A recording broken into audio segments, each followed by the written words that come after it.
রোজা সিয়াম সাধনার মাস। আপনি সিয়াম সাধনার মাধ্যমে আল্লাহকে লাভ করবেন। এই রোজাকে রাসূল পাক সাল্লাল্লাহু আলাইহি সাল্লাম তিনটা ভাগ করে দিয়েছেন। তিনটার প্রথম অংশে আমরা এখন অবস্থান করতেছি। সেই প্রথম অংশ হলো রহমতের।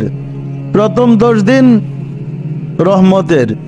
এই 10 দিনের মাঝে সাধনা করে আমাদের রাসূলের প্রেম হৃদয়ে জাগ্রত করে সত্যিকার আশিকে রাসূল হইতে হবে। আমরা যদি সত্যিকার আশিকে রাসূল হই, 10 দিনের মাঝে একটা সুযোগ আছে রাসূলের দিদার লাভ করার। একদিক দিয়ে সিয়াম সাধনা শুরু করলাম, সারাদিন পানাহার কামাচার থেকে বিরত রইলাম। অন্যদিক থেকে সারাদিন রোজা রাখার পরে সেহরি খেয়ে ইফতার করে এরপরে খাওয়ার পরে তারাবির নামাজ পড়ে কিন্তু ভীষণ কষ্ট। কি কষ্ট না, ক্লান্তি লাগে। আবার রাহমাতুল লিল আলামিনকে পাওয়ার জন্যে আপনি দাঁড়ায় 20 রাকাত নামাজ পড়তেছেন। 20 তো না, জোড়া তালি তার অনেক হয়ে যায় না, অনেক নামাজ। এই নামাজ টামাজ পড়ে আবার রাত্রে গিয়ে সেরা জাগতেছেন সেহরির সময় উঠা সেহরি খাওয়ার জন্য। এর মূল উদ্দেশ্য হচ্ছে রহমত লাভ করা। কি বলেন? কিন্তু রহমত তো আপনার চিনতে হবে। কি রহমত পাইতে হলে রহমত চিনতে হবে না? আমরা কিন্তু পহেলা 10 দিন রাব্বুল আলামিন আমাদেরকে নির্ধারণ করেছে রহমত লাভ করার জন্যে, কিন্তু রহমত চিনে না। চিনেন? সবাই জানি রহমত পাওয়া যায় প্রথম 10 দিন। রহমতরা কি? রহমত হলো রাসূল নিজেই।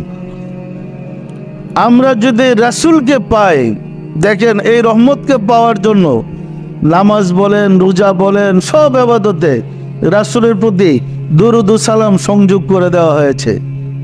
আমরা নামাজে তাশাহুদের পরে দুরূদ পড়ি না? কেন দুরূদ পড়েন? এই নামাজটা তো আল্লাহর।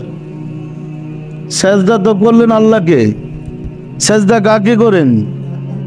তাহলে আল্লাহকে সেজদা করতেছেন, তাশাহুদে আবার দুরূদ কেন? আসলে আল্লাহর কাছে আপনার সেজদা কোনোটাই পৌঁছবে না যে পর্যন্ত ওই কুটফি না লাগান, মানে রহমতের কুটফি না লাগানো পর্যন্ত আপনার দরখাস্ত আল্লাহর কাছে যাচ্ছে না। এই কারণে সালাতে তাশাহুদের মাধ্যমে রাসূলের ফরওয়ার্ডিং দিয়ে সালাতটা পাঠাইতে হয়। এছাড়া আল্লাহর কাছে গ্রহণযোগ্য হবে না। আশিকে রাসূলেরা সালাত যেমন রাসূলের মাধ্যম ছাড়া গ্রহণযোগ্য হবে না, সাওম রাসূলের মাধ্যম ছাড়া গ্রহণযোগ্য হয় না। বিধায় সাওমের প্রথম 10 দিন রহমতের দান করা হয়েছে। এই 10 দিন এই মিলাদের মাধ্যমে চেষ্টা করবেন রাসূলের সাথে যোগাযোগ করতে।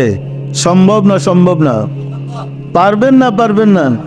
আমি তো সারা বছরই আপনাদেরকে ট্রেনিং দিলাম যে আপনারা মহব্বতের সাথে মিলাদ পড়েন, আজিজের সাথে মিলাদ পড়েন। মিলাদের মাধ্যমে রাসূলের দিদার হবে এবং এটা উত্তম সুযোগ। মাহে রমজানুল মুবারক, সিয়াম সাধনাও করলেন, আবার মিলাদও পড়লেন।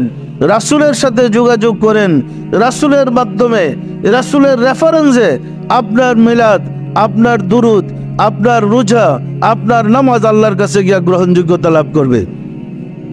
আশিকে রাসূলেরা রহমত বলতে আমরা অনেক কিছু বুঝেছিলাম, কিন্তু আল্লাহ তা বুঝে না। আল্লাহ বলে রহমত বলতে মুহাম্মদকে বুঝায়। সুতরাং রাসূলকে পেলে আপনি সমস্ত জগতের রহমত পেলেন। এবং প্রথম 10 দিন আমাদের সাধনা করতে হবে। সাধনার মাধ্যমে আমরা যেন রাসূলের নৈকট্য লাভ করতে সক্ষম হই। সম্ভব না? আমি আপনাদেরকে শিক্ষা দিয়েছি কিভাবে প্রতিদিন মিলাদ পড়বেন। ইফতারের আগে রোজা কবুলের জন্য মিলাদ পড়তে হয়। আবার সেহরির সময় আমাদের মিলাদের মাধ্যমে সেহরি শুরু করতে হয়। মাহে রমজানুল মুবারকে মহব্বতের সাথে, আজিজের সাথে রাসূলের প্রতি দুরূদ ও সালাম পেশ করবেন। এর মাধ্যমে আমরা যদি রহমত লাভ করি, একদম দরজাটা খোলা তওবা কবুলিয়তের।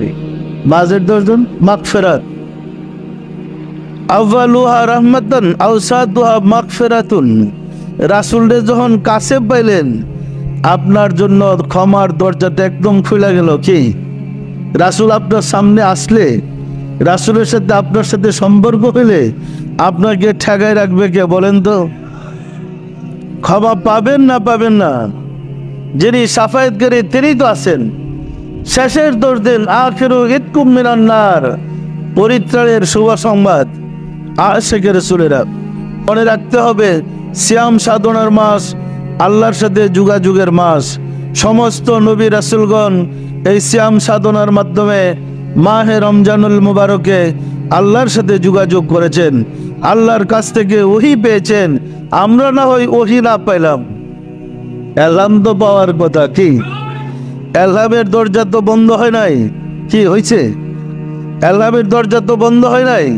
তাহলে মুরাকাবার মাধ্যমে, সিয়াম সাধনার মাধ্যমে আল্লাহর পক্ষ থেকে এলহাম পেতে হবে, হ্যাঁ আমি তোমার রোজা কবুল করেছি, হ্যাঁ আমি তোমার রোজা মঞ্জুর করে নিয়েছি। আমরা পারবো না, তার জন্য সর্বক্ষণ কলবের দিকে খেয়াল রেখে আমাদের সাধনা করতে হবে। আমরা যদি কলবের দিকে খেয়াল করে সিয়াম সাধনা করি, সমস্ত ইবাদত বন্দিগি করি, কলবের মাধ্যমে রাব্বুল আলামিনের পক্ষ থেকে আমরা এলহাম পাবো, সংবাদ পাবো যে তোমার এই সাধনা আমি কবুল করে নিয়েছি।